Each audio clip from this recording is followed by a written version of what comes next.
கிச்சிலி சம்பா குத்தி எடுத்தே மொச்ச குழம்பும் வச்சு எடுத்தே ஆமாடி அதுக்காகத்தான்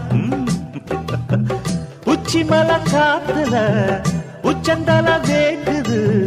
மச்சமுள்ள பூவத்தான் மல்லு கட்ட பாக்குது பக்கம் வந்து போரசி பார்க்கவா பந்தி வச்சு பசிய தீக்கவா